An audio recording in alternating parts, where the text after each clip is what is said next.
Welcome, everyone, to a story that will challenge everything you think you know about trust, betrayal, and the astonishing power of the human spirit to rise from the ashes. Today, we're diving deep into a narrative that's not just about a woman scorned, but about a woman awakened, transformed, and ultimately triumphant. This isn't just a tale of heartbreak. It's a masterclass in strategic self-defense, a blueprint for reclaiming your life when it feels like everything has been stolen. Imagine this. You've just returned from a long, grueling business trip, your heart buzzing with anticipation to surprise the person you love most in the world. You've cut meetings short, paid extra for an earlier flight, all for that perfect reunion, to celebrate a milestone anniversary a day early. The house, your sanctuary, should be empty, waiting for you. But as you step through your own doorway, luggage still in hand, a scene unfolds that shatters your entire universe. Your husband, Brandon, in your shared bedroom with another woman. But that, my friends, is only the beginning of the nightmare. The real devastation hits when you hear their voices, laced with cruel laughter, as they go through your phone, reading your most intimate text messages aloud. The woman, Simone, Brandon's business partner, is wearing the very red lingerie you bought for your anniversary surprise. "Listen to this one," Brandon mocks. "She says she can't wait to show me how much she missed me. God, she's so clingy." The woman giggles. Your heart stops. That text, that vulnerable expression of love and longing, you sent it just 3 hours ago from the airport. And then, the ultimate violation. Brandon pulls out your personal journal from the nightstand, your most private thoughts, your deepest hopes and dreams for your shared future, your gratitude for finding your soulmate. All of it becomes entertainment for his twisted affair. He exposes your plans for his surprise birthday party, mocking your efforts to be the perfect wife. This is not just cheating. This is an act of pure, unadulterated psychological warfare. It's a complete annihilation of trust, dignity, and self-worth. It's the moment Zara Thompson, our protagonist, discovers that the man she loved, trusted, and built a life with is not just a stranger, but an enemy. And then it gets even darker. They discuss not just their affair, but a calculated plan to frame Zara for adultery, to plant the right evidence, fake text messages, suspicious photos, to steal the house, their shared assets, and destroy her reputation. All orchestrated after her biggest career opportunity, a major presentation when she'd be stressed and distracted, easier to manipulate. He even reveals he's been moving money around, hidden business dealings. The world tilts. Everything Zara thought was real, everything she believed in, crumbles around her. This opening scene, this raw, brutal exposure, is more than just a dramatic plot point. It's a stark illustration of the deepest betrayal. It's a moment that forces us to confront a terrifying truth, that sometimes the people closest to us, the ones we trust implicitly, are capable of the most unimaginable deceit. It's a vivid picture of emotional devastation, where a person's entire identity is called into question. When your most private thoughts are weaponized, when your love is ridiculed, it feels like a violation of your very soul. And the sheer audacity of planning to frame her for infidelity, to legally destroy her while having committed the very act themselves, speaks to a level of sociopathic manipulation that is chillingly prevalent in many real-life cases of high-stakes marital fraud. It's a calculated move designed not just to end a relationship, but to eradicate a person, leaving them with nothing but shame and confusion. But Zara, in that moment of utter despair, made a pivotal decision. As her legs felt like water, as rage and devastation spun through her mind, she quietly set down her luggage and backed away. She forced herself to move, to get out before they discovered her presence. She wasn't going to be the victim in this story. She was going to be the one writing the ending. Brandon thought she was weak, naive, that she would never see it coming. He had no idea what he had awakened. This, my friends, is where our true story begins, not in betrayal, but in the phoenix-like rise from its ashes. Think about that moment of decision. For many people, discovering such a betrayal might lead to an immediate, emotional confrontation, a screaming match, tears, an explosion of anger. And while those emotions are absolutely valid and understandable, Zara's instinct to retreat, to observe, to not reveal her knowledge was her first strategic masterstroke. It was the first step on a journey from naive trust to cunning resilience. In countless real-life scenarios, victims of deep betrayal, especially those involving financial and legal malice, often lose their advantage by reacting emotionally. They tip their hand, giving the betrayer an opportunity to double down on their lies, destroy evidence, or accelerate their malicious plans. Zara's quiet departure, fueled by a primal survival instinct, allowed her to retain the element of surprise, the single most powerful weapon in her nascent arsenal. She understood, perhaps subconsciously at first, that information is power, and right now she had information Brandon thought she didn't possess. The immediate aftermath was, understandably, a blur of agony. Zara drove for 2 hours without destination, her mind replaying every interaction, every late night, every business trip Brandon claimed was work-related. The subtle shifts in intimacy, the convenient excuses of stress. How could she have been so blind? This is a common refrain among victims of betrayal. The realization that the reality they inhabited was a carefully constructed illusion can be profoundly disorienting. It's not about being blind. It's about having an inherent capacity for trust, a belief in the person you love that manipulators exploit. They rely on your goodness, your loyalty, to hide their deceit. She eventually stopped at a hotel, paying cash, a subconscious move to avoid being tracked. The hotel room, far from a sanctuary, felt like a prison. For 3 days, Zara existed in a haze of room service and tears, calling in sick to work, something she, a diligent professional, had never done. Her phone buzzed relentlessly with Brandon's texts. "Hey babe, when are you coming home? Missed you. Flight delayed? Call me when you land." Each message a fresh stab, a chilling reminder of his casual cruelty and breathtaking hypocrisy. He was feigning concern, projecting normalcy, all while planning her destruction. The urge to scream, to expose him, was overwhelming. But something, that nascent strategic instinct, held her back. She knew she had to be smart. This wasn't just about rage, it was about survival. This period of isolation and intense emotional processing is crucial for anyone who has experienced a profound betrayal. It's the initial shockwave. Think of it like a personal ground zero. You're trying to reconcile the person you thought you knew with the monster you've just discovered. This cognitive dissonance is incredibly painful. Your brain struggles to hold two conflicting realities at once. My husband loves me versus my husband is planning to destroy me. And it leads to self-doubt, questioning your judgment, your sanity, everything. Many people in this phase fall into deep depression, feeling isolated and helpless. Zara's tears were a necessary release, but her underlying intelligence and strength were already starting to push through the shock. When Zara finally returned to the office, the facade of normalcy was almost impossible to maintain. She was distracted, forgot details, missed deadlines. Her sharp presentation skills were scattered. Her colleagues noticed, exchanging worried glances. Her assistant, Patricia, offered constant, concerned inquiries. This isn't just a sign of personal distress.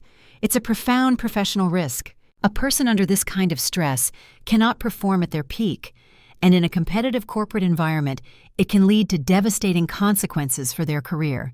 But for Zara, the office, despite her struggles, became a strange kind of refuge. It was the only place that felt safe, the only place where she could think, or at least try to think clearly, away from the contaminated home.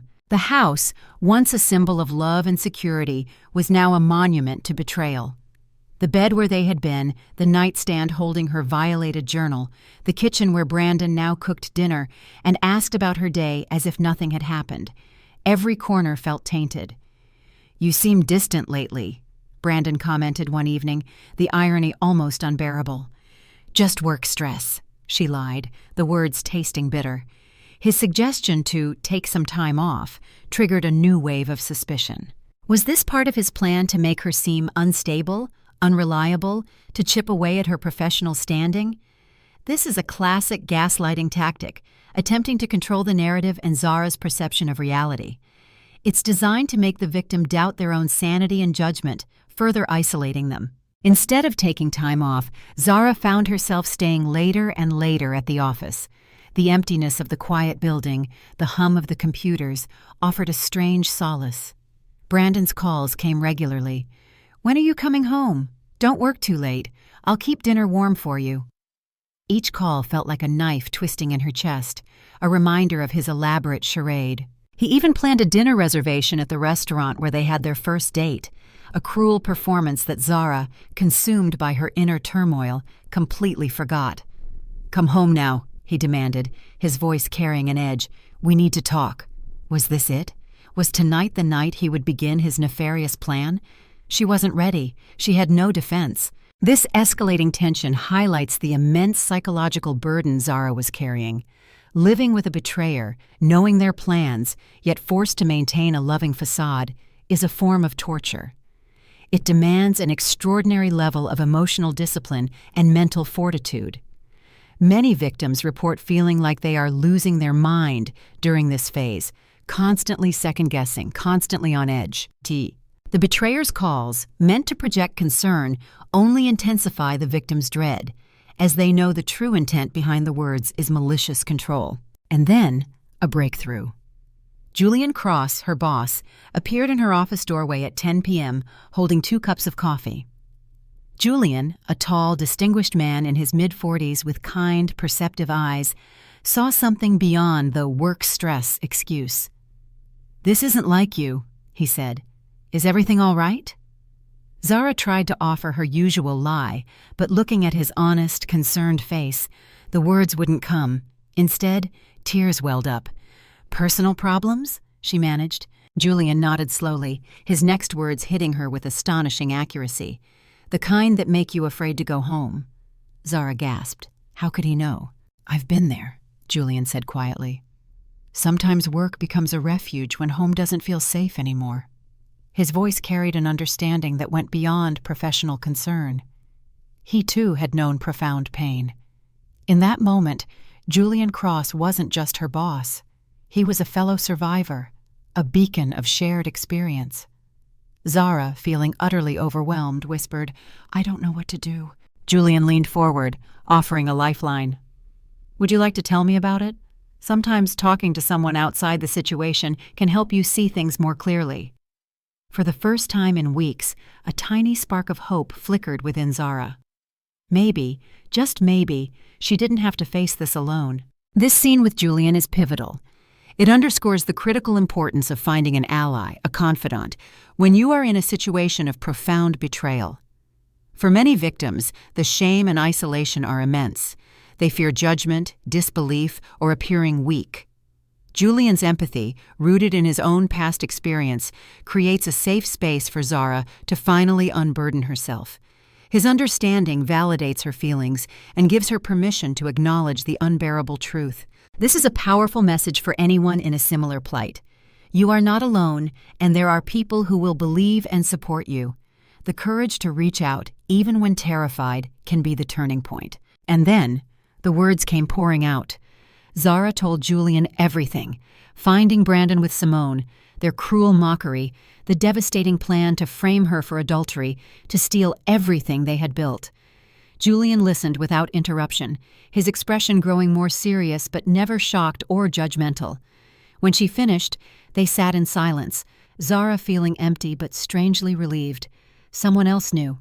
The truth, no longer a solitary burden, was shared. "How long have you known?" Julian asked. 3 weeks, and you haven't confronted him?" Zara shook her head. "He doesn't know that I know, and that feels like the only advantage I have." Julian nodded thoughtfully. "That's smart. Information is power, and right now you have information he doesn't know you have." Zara admitted her fear and confusion. "I feel so stupid. 7 years together, and I never suspected anything." Julian's response was firm and compassionate. "You're not stupid. You trusted someone you loved. That's not a weakness. It's what normal people do in relationships." This validation is immensely powerful. It reframes Zara's naivete not as a flaw, but as a normal human capacity for trust, which was then exploited by a malevolent force. This recognition helps dismantle the self-blame that often plagues victims of manipulation. Julian then shared his own story, a mirror of Zara's nightmare. His ex-wife having an affair with his business partner, their plot to push him out of his own company and take everything. "I made every mistake you could make," he admitted. I confronted them immediately, let my emotions control my decisions, trusted the wrong people. I lost almost everything." His voice, though matter-of-fact, carried the weight of old pain. He had learned a crucial, hard-won lesson. When someone betrays you like this, they're not just ending your relationship, they're declaring war on your entire life. And if you want to survive a war, you need to think like a strategist, not like a victim. This is a profound shift in perspective. For weeks, Zara had been drowning in hurt and confusion, feeling like a passive recipient of injustice. Julian's words ignited something within her, the possibility of agency, of fighting back. "What would a strategist do?" she asked, her voice tinged with a newfound resolve. Julian's smile, now sharp, not entirely kind, hinted at past battles won. A strategist would gather intelligence, document everything, understand the battlefield before making any moves. This concept of strategic response versus emotional reaction is absolutely critical in cases of high-stakes betrayal. Julian's advice is a blueprint for self-preservation. When emotions run high, judgment is clouded. A manipulator thrives on chaos, on their victim's instability. By reframing the situation as a war, Julian empowers Zara to detach, to analyze, and to act with calculated precision rather than impulsive pain. It transforms the victim from a helpless target into a formidable opponent. Julian then probed Zara's knowledge of Brandon's business, which, predictably, was minimal. Brandon had deliberately kept her in the dark, claiming she didn't need to worry about the financial side of things. But Zara had signed papers, listed as a partner in some of his holdings, supposedly for tax purposes.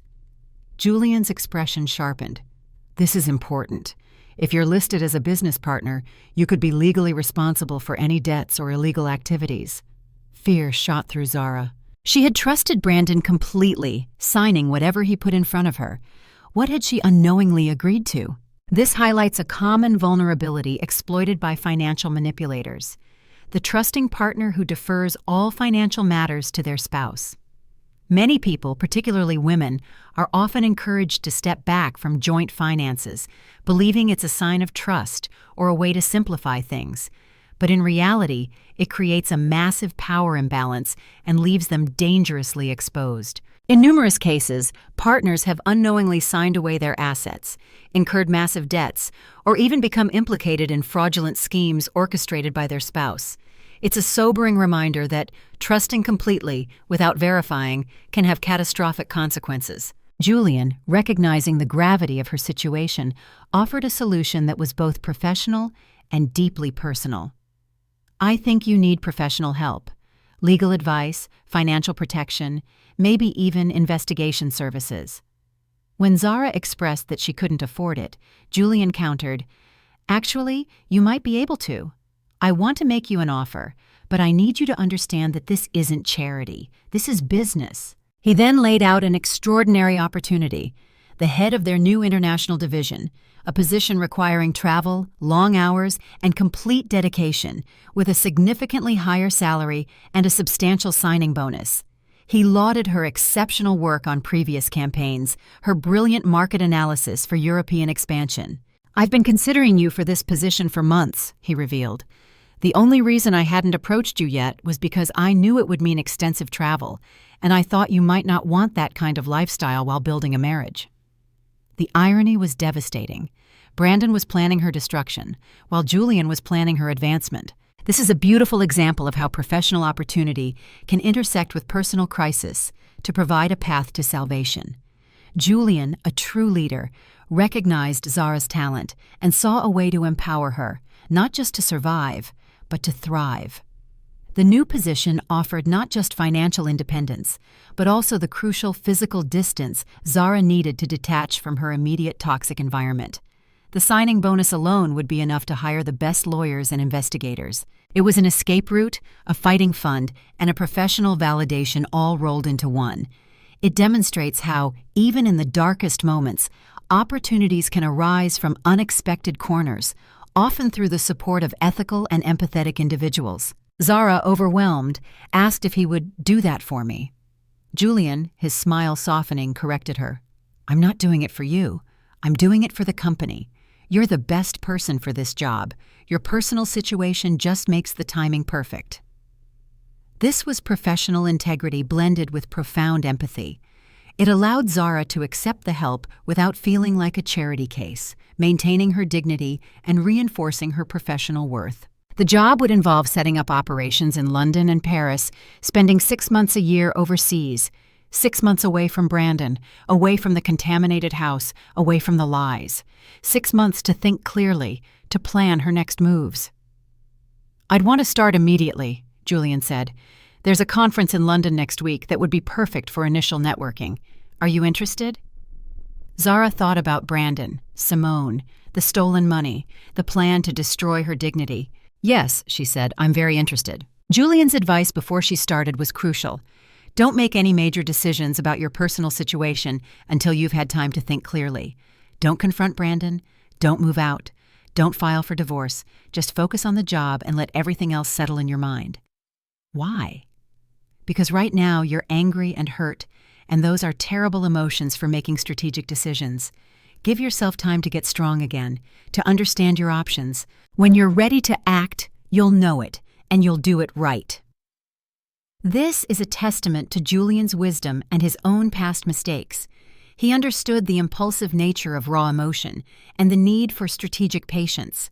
This advice is gold for anyone navigating a complex betrayal.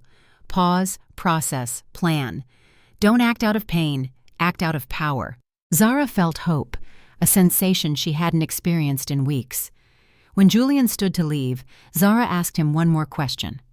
"After what happened with your ex-wife, did you ever get your company back?" Julian paused, his sharp smile returning. "I did better than that. I built a new company that's worth 10 times what the old one was. And my ex-wife and former partner, their company failed within 2 years.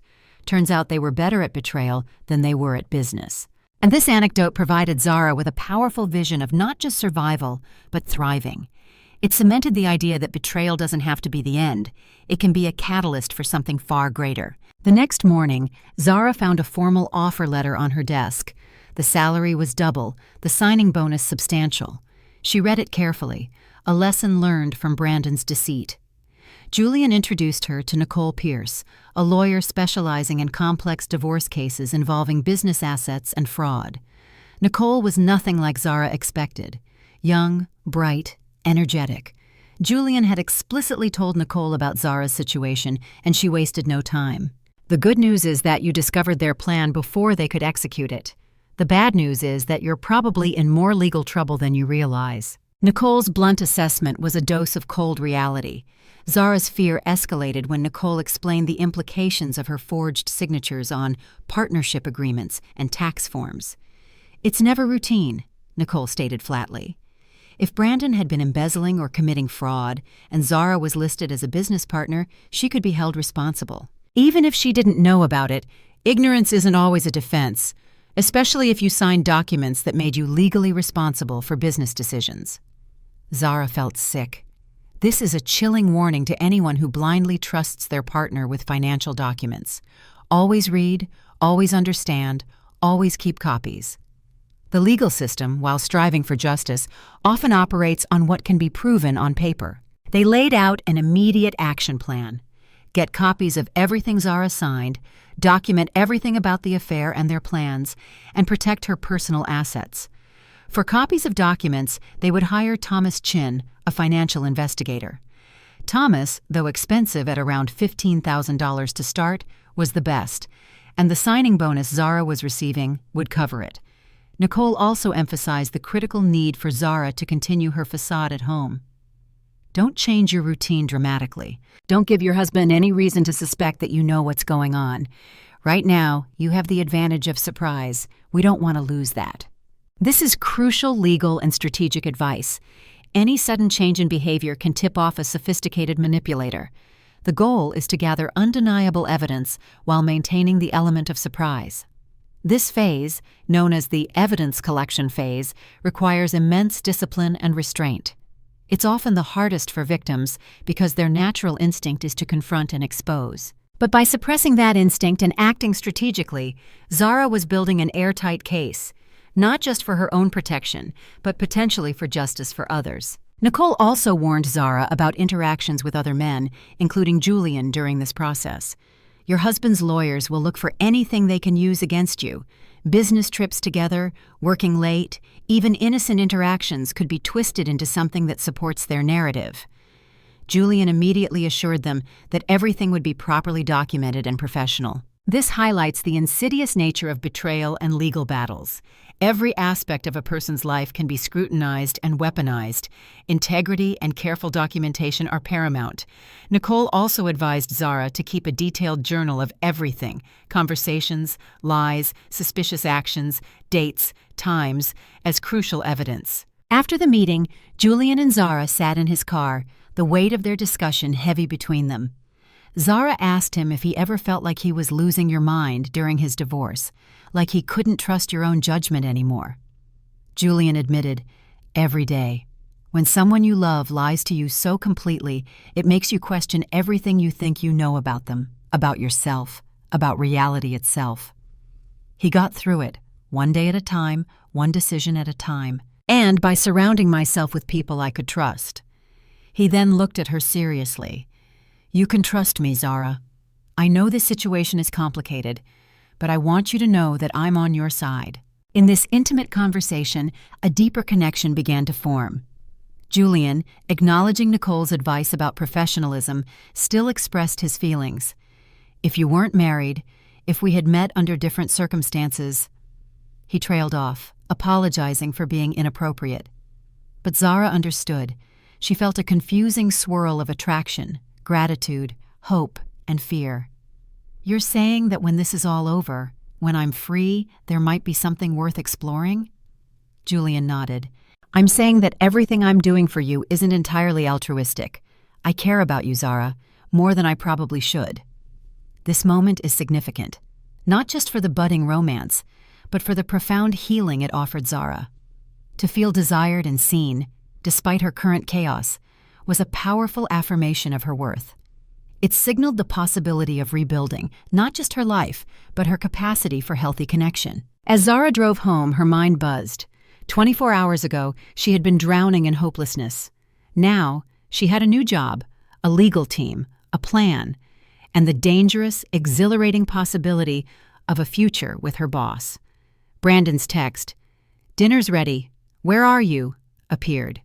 She typed back, "On my way home. Sorry I'm late," playing her part.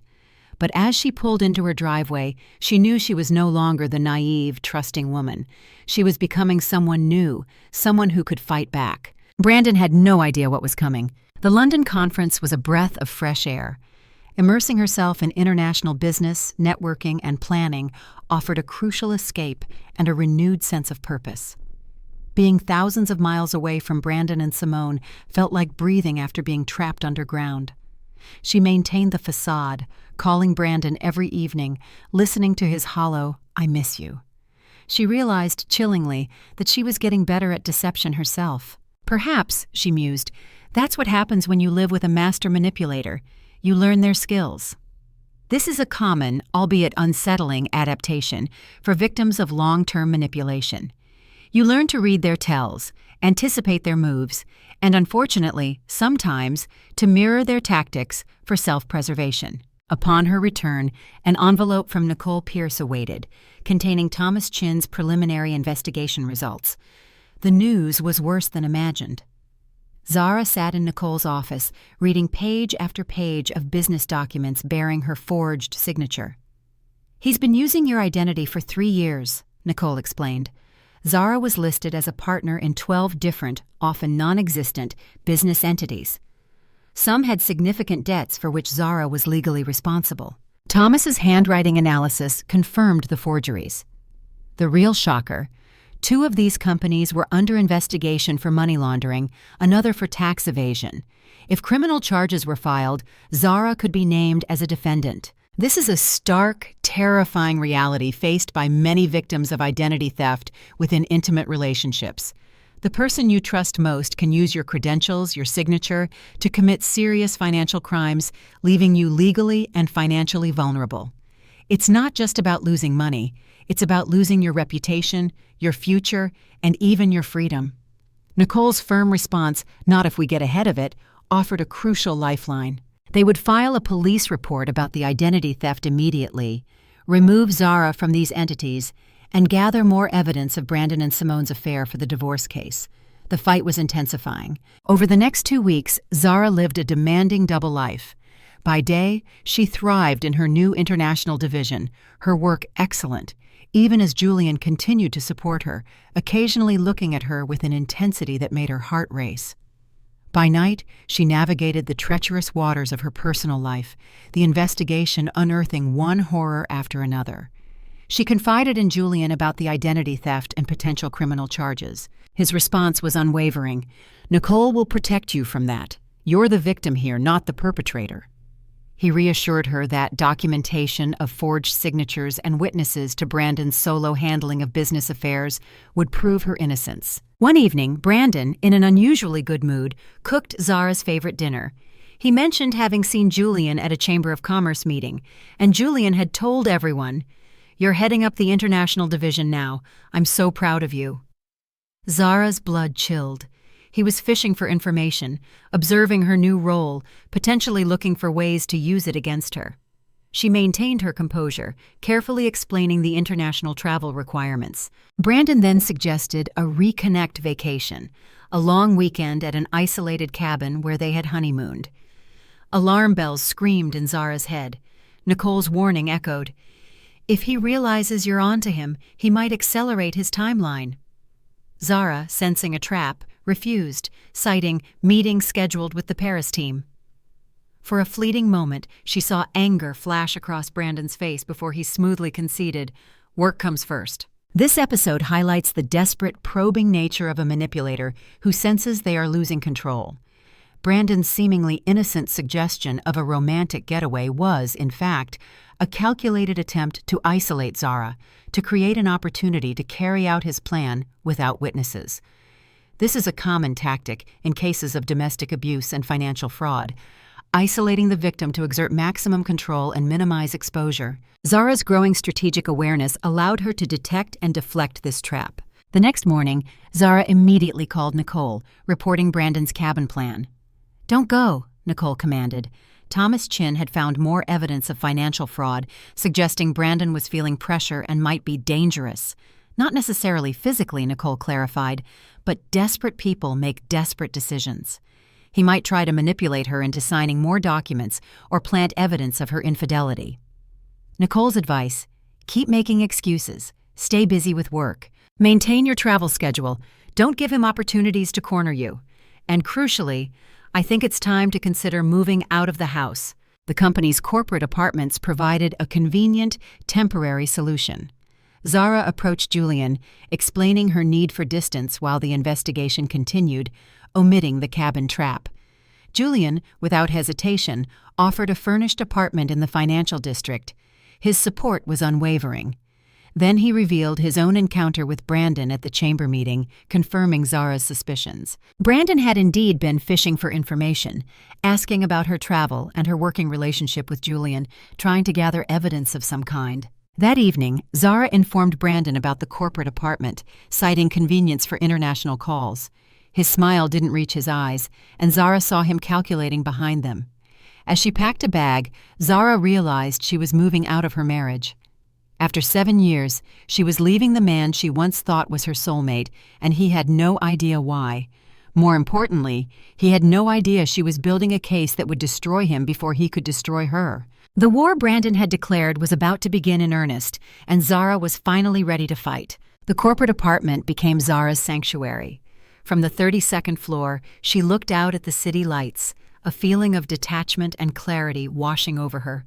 Thomas Chin's investigation continued to reveal the horrifying depth of Brandon's deception.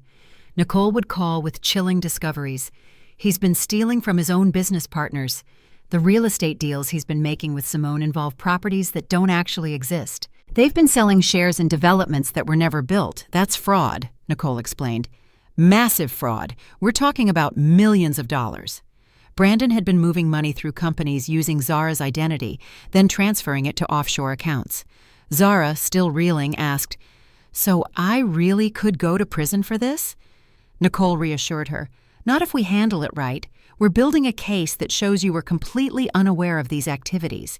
Her work records, phone, and computer logs would prove her innocence. The revelation about Simone was equally damning. She wasn't just a co-conspirator. She might be the mastermind, with her background in financial planning and accounting.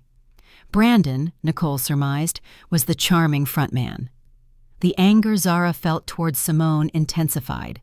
Not only had this woman stolen her husband, but she had used him to financially and legally imperil Zara. Then came another bombshell. Thomas discovered Simone was married to a doctor named Robert Chin, no relation to Thomas. Dr. Chin had no idea about the affair or the business fraud. Thomas believed they should approach him.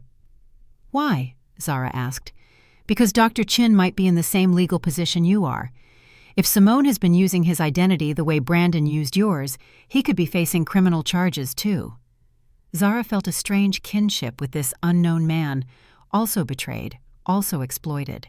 The moral imperative to warn him was clear. This intricate web of deception highlights the complexity of white-collar crime within relationships. It's rarely just about the affair. It's about leveraging trust for financial gain, using spouses as unwitting pawns or even shields. In many cases of sophisticated fraud, there's a brain and a front man. The brain designs the scheme, and the front man, often charismatic, brings in the victims. This dynamic makes unraveling the fraud incredibly difficult, as victims often fall for the charm and never suspect the deeper machinations. The decision to approach Dr. Chin demonstrates Zara's evolving character, from self-preservation to a broader sense of justice and empathy for other victims. Meanwhile, at work, Zara was thriving. The London clients were moving forward, the Paris office ahead of schedule. Julian's support, both professional and personal, was unwavering. The European expansion is exceeding all projections, Julian told her. The board is extremely impressed with your work. It feels good to be building something instead of just watching things fall apart, Zara admitted. Julian looked at her carefully, asking about her legal situation and how she was handling it. Zara, reflecting on her journey from a broken woman crying in a hotel room to a successful executive managing a major business expansion and building a legal case, simply said, "I'm stronger than I thought I was." Julian, with a quiet intensity, responded, "I knew you were strong. From the first day I met you, I could see that you were someone who could handle whatever life threw at you." Their professional relationship was impeccable, but the undeniable undercurrent of attraction was growing. Julian, still cautious, affirmed his desire to explore what this could be once her situation was resolved. He believed she wasn't changing, but just becoming who you always were underneath. This idea of becoming who you always were is a powerful concept of post-traumatic growth, where adversity strips away pretense and reveals core strength. That evening, Zara met with Thomas Chin to review the latest evidence. The private investigator, a quiet man who seemed to see everything and judge nothing, reported on Brandon and Simone's activities. They were meeting 3 times a week at a downtown hotel, surprisingly careless about being seen. More importantly, Thomas was documenting their business activities, observing them meet with potential investors, using Zara's forged documents to falsely establish their credentials. Thomas showed Zara photographs, not of intimate moments, but of Brandon and Simone in business meetings, using her identity to steal from innocent people. He pointed to one investor, a retired teacher who had given them her entire pension fund, $60,000, money she would never see again. Rage built in Zara. It was one thing for Brandon to betray her personally, but seeing him steal from vulnerable, unsuspecting people solidified the true depravity of his character. "How many investors have they defrauded?" she asked. "At least 20, Thomas replied. "Close to $2 million. Most of them will lose their money." Zara stared at the photo of the elderly teacher, realizing the devastating impact of their actions. "I want to help them," she declared, a new sense of purpose overriding her personal pain. This transformation in Zara, from focusing solely on her own betrayal to feeling a deep moral responsibility for others, is a powerful moment. It illustrates how personal pain can sometimes broaden one's perspective and ignite a passion for justice that extends beyond individual grievances. This is a common path for survivors of large-scale fraud or systemic abuse, who, once they find their voice and agency, often become fierce advocates for others. It's a profound act of healing and reclaiming power, turning victimhood into advocacy. Zara spent that night in her corporate apartment, looking at the city lights, thinking about justice. Brandon and Simone had stolen money, betrayed trust, and planned to frame innocent people. The legal system would eventually catch up, but that didn't help those already hurt. Brandon's text, "Miss you, when are you coming home?" was met with Zara's truthful but evasive reply, "Busy with work? This new position is demanding." His swift response, "I'm proud of you, but don't forget about us," revealed the breathtaking hypocrisy. He spoke of us while actively plotting her destruction. But Zara was no longer afraid. Her heartbreak had transmuted into anger, and that anger was giving her clarity and strength. Brandon, playing a game he thought he controlled, had no idea his quiet, trusting wife was about to become his most dangerous enemy. And Zara was ready. 3 weeks later, Nicole called with the news Zara had been waiting for. "We're ready," the lawyer declared. "Thomas has documented everything. We have proof of identity theft, business fraud, forgery, and tax evasion. We also have complete documentation of the affair, including photos and financial records showing that Brandon used marital assets to pay for hotel rooms and gifts for Simone." Zara, in her office, putting finishing touches on the Paris expansion proposal, felt her world about to change forever.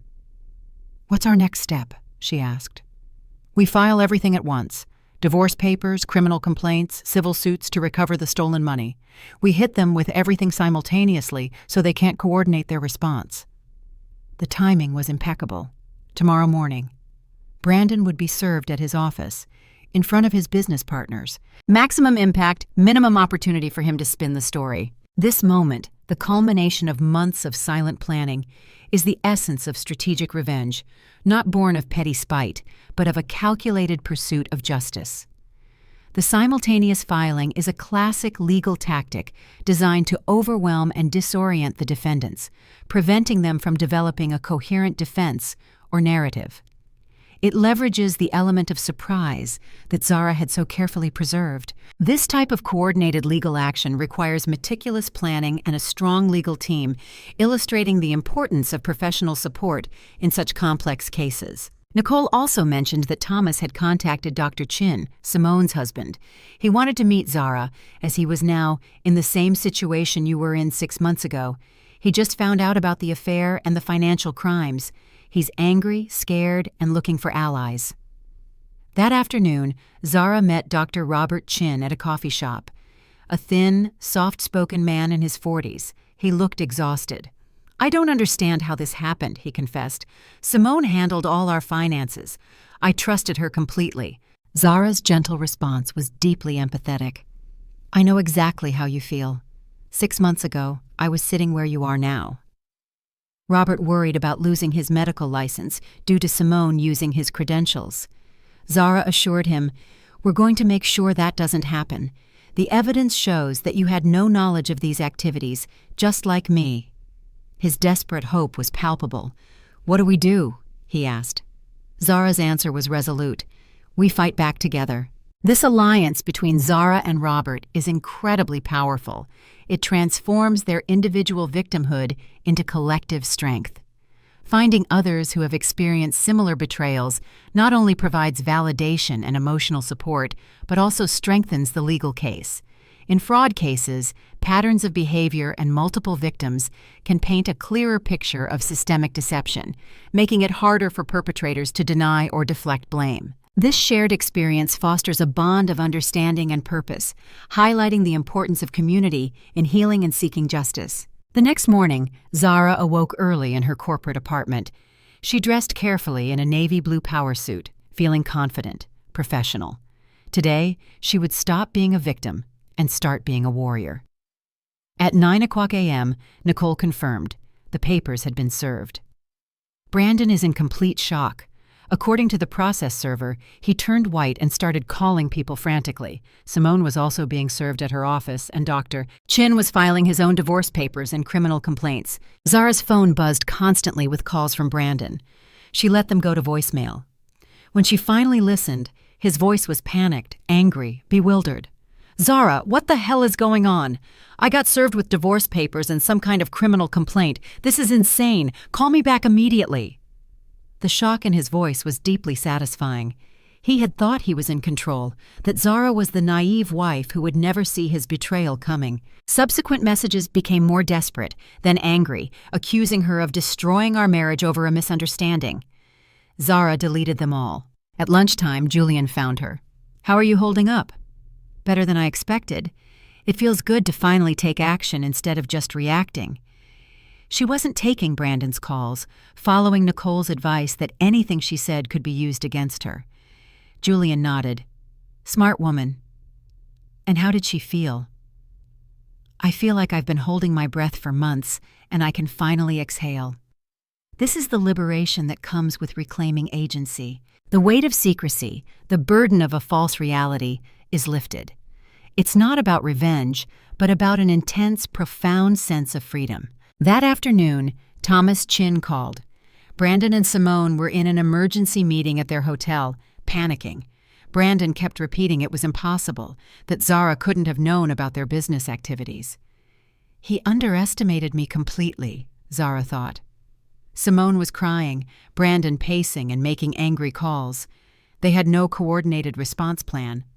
Good, Zara thought. Let them panic. Later, Brandon called Zara's office phone. His voice strained. "We need to talk." Zara's response was calm, firm. "No, we don't. You can talk to my lawyer." His attempts to sound reasonable, to dismiss lawyers and courts and all this legal nonsense, were met with Zara's unwavering truth. "Brandon, I know everything about Simone, about the money you've stolen, about your plan to frame me for adultery. There's nothing to work out." Silence.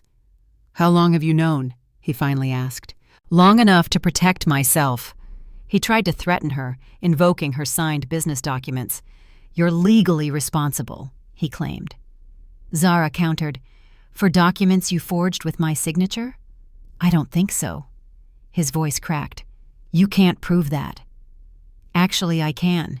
Handwriting analysis, forensic accounting, and about 50 other pieces of evidence that my investigator has been collecting for months." Brandon's shock was complete. "Your investigator? How is this possible? 6 months ago, you didn't even know how to balance a checkbook without my help."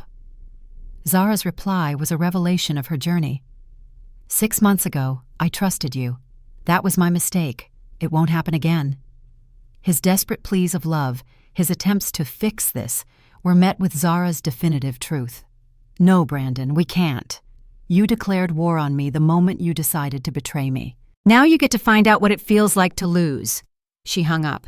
This conversation is a powerful moment of catharsis and reclamation. Zara's composure, her clear articulation of the facts, and her refusal to be manipulated are a stark contrast to the panicked, desperate Brandon. It's the moment she fully steps into her power, not just as a survivor, but as a strategic force. This scene offers a blueprint for how to confront a manipulator once you have gathered your evidence and built your support system. Remain calm, state the facts, refuse engagement on their terms, and let your actions speak louder than their lies. It's a testament to the fact that healing doesn't mean forgetting. It means empowering yourself to ensure the betrayal never happens again. Nicole confirmed the State Attorney General's office was opening a formal investigation. This is going to be bigger than just your divorce case. That night, Zara reflected on her journey. 6 months ago, she was a trusting wife. Now, she had declared war on the man she used to love. Julian's text came. "How did today go?" She typed back, "Better than expected. I think I might actually win this." His response, "You're going to do more than win. You're going to rebuild your entire life into something better than you ever imagined." For the first time in months, Zara smiled as she went to sleep. She had won the first battle, and this was only the beginning. The next few days brought a cascade of consequences. Nicole called Zara with stunning news. The State Attorney General's office raided Brandon's business this morning. They seized all computers, files, and financial records. They also froze all accounts associated with the companies that used your forged signature. Brandon was about to be charged with multiple felonies: wire fraud, money laundering, identity theft, tax evasion. "We're talking about serious prison time," Nicole stated. Zara felt a complex mix of emotions, satisfaction that justice was being served, but also a strange sadness for the man she had once loved. The Attorney General's office was treating this as a major white-collar crime case, aiming to recover as much money as possible for the victims. Simone, it turned out, was in even more trouble, as Thomas's investigation revealed she was the architect of most of the financial schemes. Thomas also reported that Dr. Chin was filing his own criminal complaints, as Simone had used his medical practice credentials to legitimize some of their ventures. Dr. Chin, though angry, was channeling his emotions into ensuring Simone faced consequences and was actively helping the Attorney General's office build their case. Zara felt a protective kinship with him, this stranger going through similar betrayal. She offered to help, and prosecutors wanted to interview them together, as their similar stories strengthened the case considerably. Friday afternoon, Zara and Dr. Chin met with Assistant Attorney General Patricia Williams. Williams explained the significance of their case. Their spouses weren't just having an affair and stealing personally. They had created a sophisticated financial fraud scheme that victimized dozens. Charts and graphs illustrated the scale. Nearly $3 million stolen over 18 months, using the forged credentials of both Zara and Dr. Chin. The good news, most of their accounts were frozen, and at least 60% of the stolen money should be recovered for the victims. After the meeting, Zara and Dr. Chin walked to a nearby coffee shop. "I keep thinking I should have seen the signs," Robert said. "I thought the same thing for months," Zara replied. "But the truth is, we saw what they wanted us to see. They were professional manipulators." Robert asked how she found the strength to fight back. Zara, thinking of Julian, Nicole, and her newfound sense of self, simply said, "I got angry, and I found people who helped me channel that anger into action." Robert admitted he was still in the anger stage. "That's okay," Zara said. "Anger can be useful if you direct it properly." This dialogue beautifully encapsulates the shared trauma and healing journey of betrayal victims. It's a testament to the power of shared experience and the different ways anger can be processed, from destructive rage to constructive action. The media picked up the story. Brandon's picture, prominently featured, adorned the local business journal, his real estate empire collapsing under criminal charges. Julian found Zara reading the article. "How does it feel to see your husband's face in the business section for all the wrong reasons?" he asked. "Honestly, it feels like justice." Damn. Julian delivered more good news. The board was extremely impressed with Zara's work. The Paris office was ahead of schedule, London contracts exceeding projections. They wanted to expand her authority to include the entire European division, a huge promotion. "I think work is the only thing keeping me sane right now," Zara admitted. "Then it's settled. Congratulations, Director of European Operations." That evening, as Zara packed for another London trip, her phone rang. An unknown number. It was Margaret Patterson, the retired teacher whose pension Brandon had stolen. "I saw your name in the newspaper article. I think your husband stole my retirement money." Zara's heart sank. This was one of the real people behind the statistics. "I'm so sorry," Zara said. "I know it's not your fault," Margaret continued, "but I wanted to ask you something. Do you think there's any chance I'll get my money back?" Zara carefully said the prosecutors were working to recover as much as possible, but she couldn't promise. "It was $68,000, Margaret said. "Everything I saved for 30 years as a teacher." Zara closed her eyes, imagining this woman's shattered dreams. "Mrs. Patterson," Zara promised, "I promise you that I'm going to do everything I can to make sure you get your money back." "Thank you, dear," Margaret replied. "I just needed to hear that someone cares about what happened to us little people." This conversation is a powerful inflection point. It humanizes the impersonal statistics of fraud and grounds Zara's fight in a deeper moral purpose. Her promise to Margaret, an act of pure empathy and commitment, transcends personal revenge and elevates her journey to one of true justice and advocacy. It's a testament to the profound impact one individual can have when they choose to fight not just for themselves, but for others. This kind of empathy and commitment to justice is what truly defines a hero, not just surviving, but actively working to heal the wounds inflicted on the broader community. Zara sat, overwhelmed by the scope of the damage. It wasn't just her marriage or personal betrayal anymore. It was Margaret Patterson and dozens like her whose lives had been destroyed. Julian's text arrived. "Saw the article. Are you okay?" She typed back, "I will be when they're both in prison." His response, "They will be, and you're going to come out of this stronger than ever." Zara stared at his message, reflecting on the past 6 months. She had lost a marriage but gained a career, strength, and the possibility of a new beginning with a man who had supported her through hell. Her phone rang again. Brandon.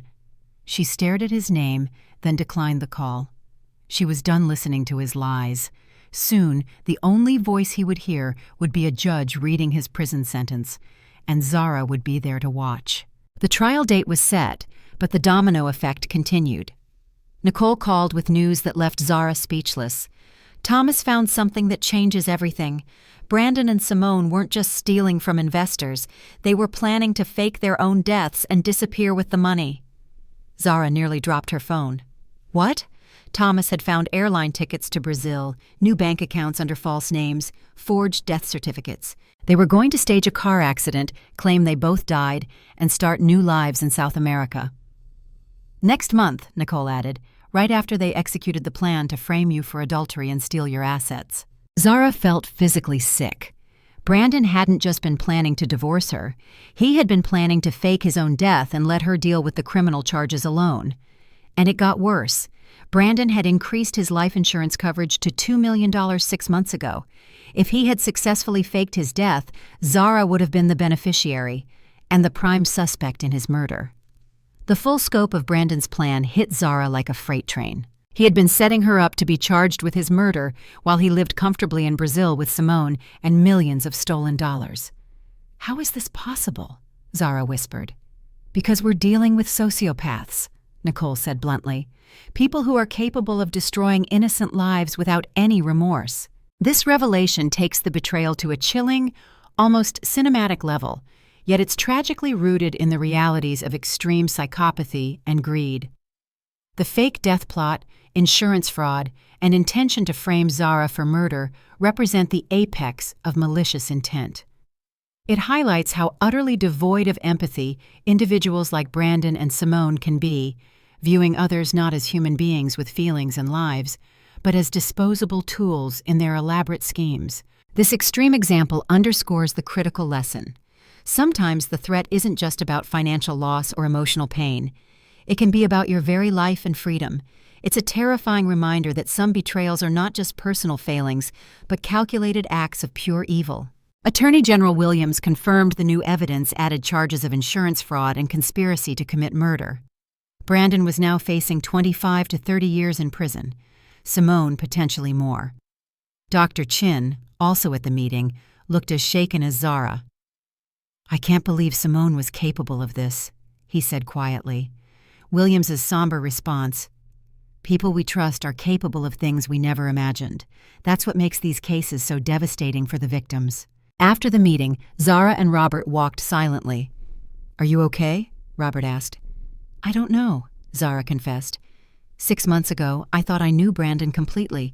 Now I'm finding out he was planning to let me be charged with his murder. I keep thinking about all the times Simone told me she loved me while she was planning this." They sat on a park bench, two souls processing incomprehensible betrayal. "Do you think you'll ever be able to trust someone again?" Zara asked Robert. He was quiet for a moment. "I think so, but it's going to take time, and it's going to take meeting someone who proves they're worthy of trust." Zara, thinking of Julian, admitted, "Maybe." This vulnerability between Zara and Robert, two strangers united by horrific betrayal, is deeply moving. It showcases the emotional scars left by such deep deceit, the struggle to rebuild the capacity for trust, and the long, arduous journey of healing.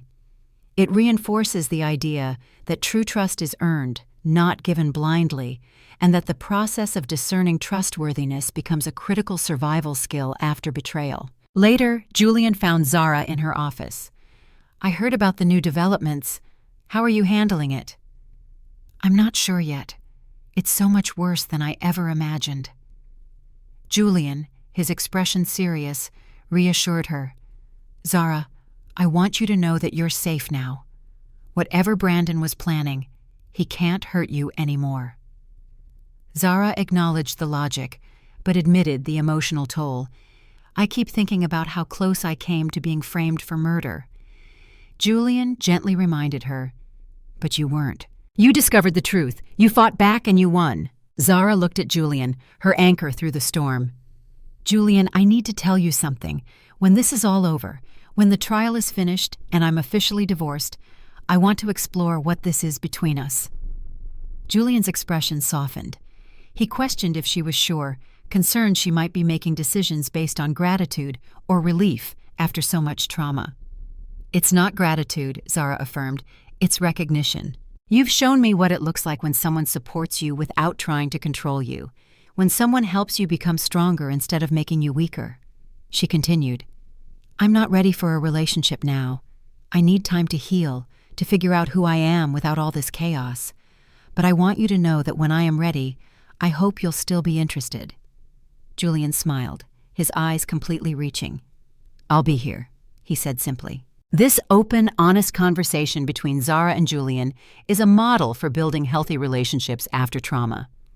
Zara's self-awareness about her need for healing time and Julian's patient, understanding acceptance demonstrate a profound respect and maturity.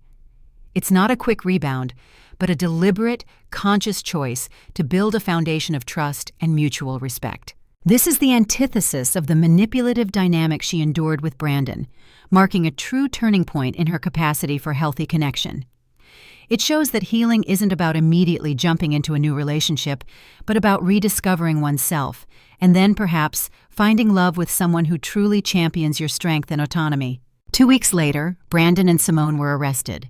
News footage showed them in handcuffs. Zara felt a complex mix of emotions, watching the man she once loved, charged with crimes that could imprison him for decades.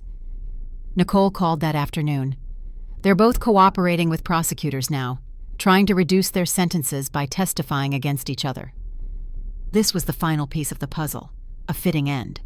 It means we'll get the full truth, and it means they're going to destroy each other, just like they tried to destroy us. That evening, Zara reflected on her 9-month journey. From a naive, blindly trusting woman, she had become someone who could fight for herself and others. A text from Margaret Patterson brought more joy. "Dear, I wanted you to know that the prosecutor called today. They think they can recover about 80% of what was stolen. Thank you for keeping your promise to help us." Zara smiled, a deep satisfaction filling her, a feeling connected not to revenge, but to justice. Tomorrow, she would fly to London. Next month, she would testify. And sometime after that, when her divorce was final, she would begin a new chapter with Julian, a man who had proven himself worthy of her trust. For the first time in her adult life, Zara Thompson was completely free, and she was just beginning to discover what she could accomplish with that freedom. 6 months later, Zara stood in the federal courthouse, ready to testify at Brandon and Simone's sentencing hearing. The trial had been swift, their cooperation leading to quick convictions. The courtroom was packed. Zara, delivering her victim impact statement, looked at Margaret Patterson, Robert Chin, and in the back, Julian. "Your Honor," she began, 18 months ago, I was a woman who trusted completely and questioned nothing. I thought that made me a good wife. I now understand it made me a perfect victim." She looked directly at Brandon, a diminished figure at the defendant's table.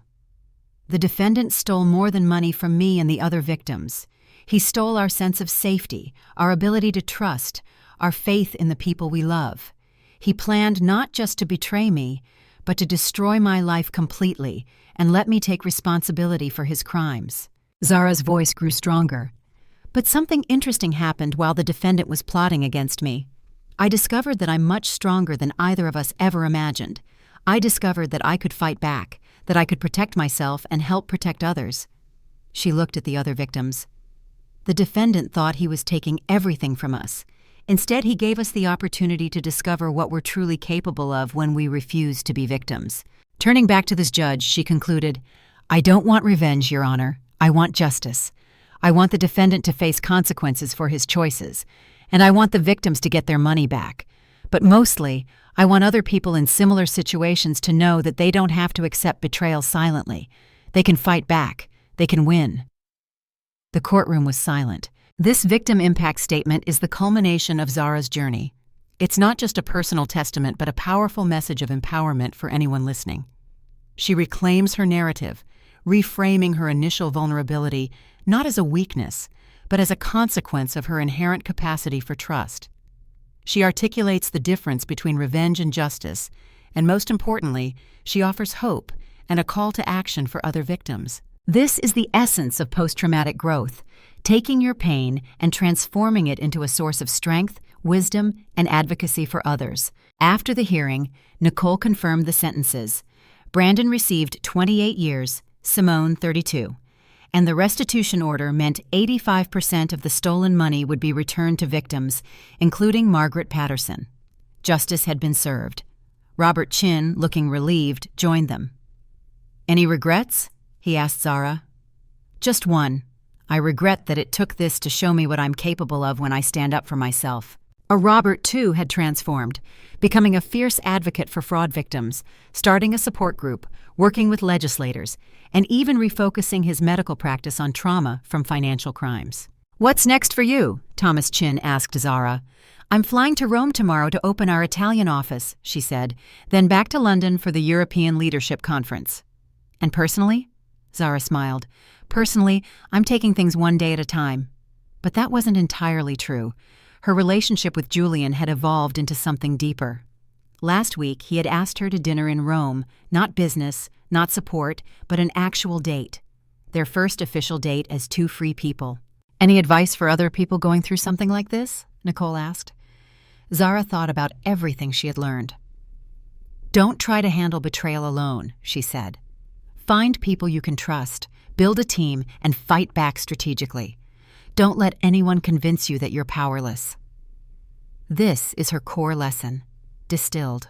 That evening, Julian drove Zara to the airport for her flight to Rome. "How does it feel to have closure?" he asked. "It feels like the end of one story and the beginning of another." "Speaking of new beginnings," Julian said, "the board approved the budget for the Asian expansion. They want you to head that division, too." "Julian, that's incredible!" she exclaimed. It meant more travel, more responsibility, and a salary, making her one of the highest-paid executives in the company. "Are you trying to get rid of me?" she teased. "Quite the opposite," he replied. "I'm trying to give you everything you deserve professionally so that when we have our dinner next week, you'll know it's not about business." Zara's heart skipped a beat. "And what will it be about?" "It'll be about a man who's been falling in love with an amazing woman, hoping she might feel the same way." Zara looked at Julian, the man who had helped her discover her own strength, who had supported her without trying to control her, who had waited patiently while she healed. "She does," Zara said softly. Julian smiled and leaned over to kiss her gently. Their first kiss, soft and full of promise. "Go conquer Rome," he said. "I'll be here when you get back." As Zara walked through the airport, she thought about her journey. A year ago, she was a broken woman, reeling from ultimate betrayal.